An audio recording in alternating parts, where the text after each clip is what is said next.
Is Labour planning to do PFI again? The idea really worries me, so let me explain what I'm talking about. PFI stands for the Private Finance Initiative.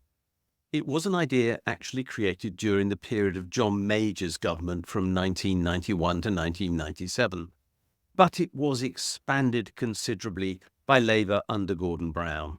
And what happened was that things that should have been paid for with government borrowing were instead financed under contractual arrangements with private sector companies at extraordinary cost that left a burden of effective debt and of that cost on very many organisations, many of which were hospitals and schools. What happened?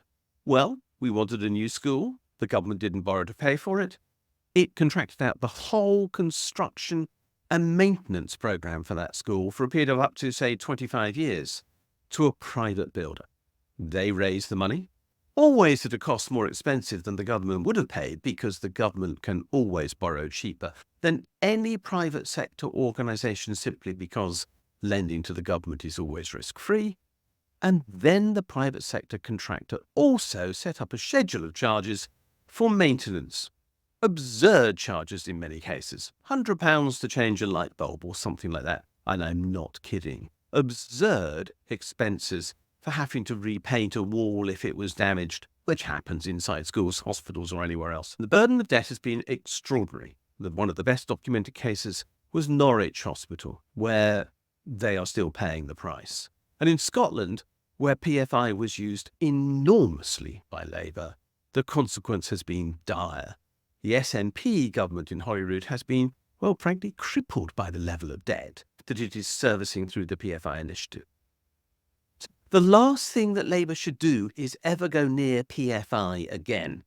It was a mistake. It was stupid. It was all about balance sheet engineering to pretend that debt was not rising, and actually costs were going through the roof as a consequence.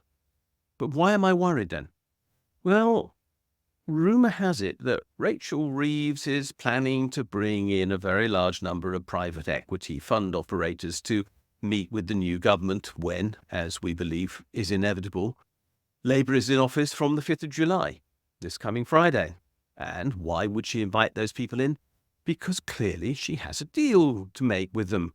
What is the deal? Rumour has it that it is some form of updated private finance initiative. In other words, she wants to dump the debt that she would otherwise put on the government balance sheet at very low cost onto the private finance initiative or whatever else. If that's the case, this is madness.